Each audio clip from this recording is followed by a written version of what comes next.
एक बार फिर से आपका स्वागत करते हैं आपके अपने चैनल गणेशा वर्ल्ड में। दोस्तों, हमने अणुसंख्यक गुणधर्म को खत्म कर लिया था। तो आज दोस्तों हम एक बहुत ही इम्पोर्टेंट विधि पढ़ेंगे जो है परासरण दाब व्यक्त करने की वर्कले हार्टले विधि। दोस्तों, इस विधि से हम किसी भी विलयन का परासरण दाब ज्ञात कर सकते हैं कि उस विलयन का परासरण दाब क्या है। तो दोस्तों आइए अब हम इस विधि को समझते हैं। तो दोस्तों सबसे पहले तो हम इस विधि में इसकी संरचना को समझेंगे।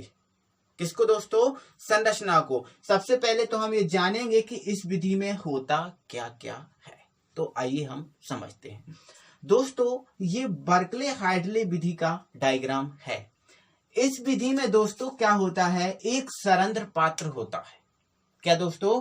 एक सरंध्र पात्र होता है। दोस्तों ये सरंध्र पात्र है, आपको दिख रहा होगा ये ब्लैक में, ये इसका सरंध्र पात्र है। दोस्तों सरंध्र पात्र का मतलब एक ऐसा पात्र होता है जिसमें छोटे छोटे छिद्र होते हैं। दोस्तों अब छोटे छोटे छिद्र जैसे हमने बैंक वगैरह में या फिर कोई पार्क रहता है उसमें देखी होती हैं कि उसमें जो चेयर डली रहती है उसमें छोटे छोटे छिद्र होते हैं। उसी प्रकार के जो छिद्र होते हैं उसे हम बोलते हैं सरंध्र। तो इसी प्रकार का दोस्तों यह एक सरंध्र पात्र होता है। इसमें ये सरंध्र पात्र होता है जिसमें एक कॉपर फेरोसाइनाइड की, किसकी दोस्तों? कॉपर फेरोसाइनाइड की अर्धपारगम्य झिल्ली लपेट दी जाती है। तो ये दोस्तों आपको दिख रही होगी, ये अर्धपारगम्य झिल्ली है। ये नीचे ये अर्धपारगम्य झिल्ली है। दोस्तों इस सरंध्र पात्र में एक और केशिका नली लगी होती है। केशिका नली दोस्तों एक पतली नली होती है, उस पतली नली को बोलते हैं केशिका नली।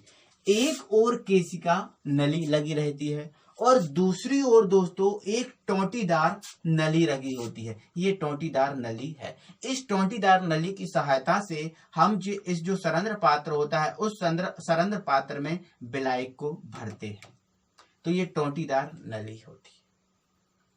इसके बाद दोस्तों इस सरंध्र पात्र को एक बड़े बेलनाकार बर्तन में फिट कर दिया जाता है। तो दोस्तों यह एक बड़ा बेलनाकार बर्तन है और इसके अंदर हमने इस सरंध्र पात्र को फिट कर दिया। इस बेलनाकार बर्तन के ऊपर एक पिस्टन लगा होता है। ये पिस्टन है दोस्तों। इस पिस्टन के द्वारा हम दाब लगाते हैं और इसमें एक दाब मापी लगा होता है जिसके द्वारा हम दाब को मापते हैं कि दाब कितना लग गया। तो दोस्तों ये इसकी संरचना होती है। एक बार फिर से और मैं समझा दे रहा हूं। दोस्तों परासरण दाब व्यक्त करने की बर्कले हार्टले विधि में यह एक सरंध्र पात्र होता है जिस पर कॉपर फेरोसाइनाइड की अर्धपारगम्य झिल्ली लपेट दी जाती है। इस सरंध्र पात्र में एक ओर केशिका नली और दूसरी ओर टोंटीदार नली लगी होती है एवं इस सरंध्र पात्र को एक बड़े बेलनाकार बर्तन में फिट कर दिया जाता है जिसके ऊपर एक पिस्टन और दाब मापी लगा होता है। तो दोस्तों ये हुई इसकी संरचना कि ये किस प्रकार से बना है और कौन सा एलिमेंट किस काम में आता है। तो दोस्तों इसके बाद हम ये देखेंगे कि ये कार्य कैसे करता है, इसकी कार्य विधि क्या है। तो आइए दोस्तों अब हम समझते हैं इसकी कार्य विधि। सबसे पहले हम बाहरी नली में, मतलब जो बाहरी पात्र है उस पात्र में विलयन और भीतरी नली में, मतलब ये सरंध्र पात्र में टोंटीदार नली की सहायता से विलायक भर लेते हैं। इसके बाद दोस्तों हम कुछ समय पश्चात देखते हैं कि इसमें परासरण की प्रक्रिया प्रारंभ हो जाएगी। अब जब परासरण की प्रक्रिया प्रारंभ हो जाएगी तो दोस्तों क्या होगा, इस केशिका नली में विलायक का तल जो नीचे गिरने लगेगा। क्यों दोस्तों? क्योंकि जब परासरण की क्रिया प्रारंभ होगी तो विलायक के अणु विलयन की ओर जाने लगेंगे। जब विलायक के अणु विलयन की ओर जाने लगेंगे तो इस केशिका नली में इसका जो तल है वो नीचे गिरने लगेगा। तो दोस्तों इस समय इस परासरण की क्रिया को रोकने के लिए इस पिस्टन द्वारा विलयन पर इतना दाब लगाया जाएगा कि यह परासरण की क्रिया रुक जाए और जो केशिका नली में जो तल नीचे गिरा था वह अपने प्रारंभिक बिंदु पर आ जाए, जिस बिंदु पर था। तो इस समय दोस्तों जो दाब पिस्टन द्वारा लगाया जाएगा उस दाब को इस दाब मापी में हम मेजर कर लेंगे, नाप लेंगे कि कितना दाब लगा। दोस्तों यही दाब हमारा परासरण दाब कहलाता है। तो दोस्तों एक बार फिर से मैं इसको समझा रहा हूं, इसकी कार्यविधि समझा रहा हूं। तो दोस्तों सबसे पहले तो हम क्या करेंगे, बाहरी पात्र में विलयन एवं भीतरी पात्र में टोंटीदार नली की सहायता से विलायक को भर लिया जाता है।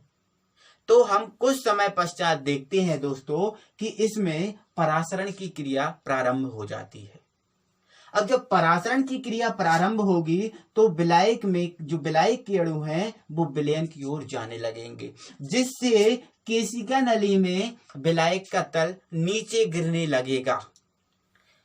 अब नीचे गिरने लगेगा तो इस समय इस परासरण की क्रिया को रोकने के लिए दोस्तों इस पिस्टन द्वारा इस पर दाब लगाया जाएगा और दोस्तों इस पिस्टन द्वारा इतना दाब लगाया जाएगा कि यह परासरण की क्रिया रुक जाए और इस केशिका नली में जो विलायक का तल है वो अपने प्रारंभिक बिंदु पर पहुंच जाए।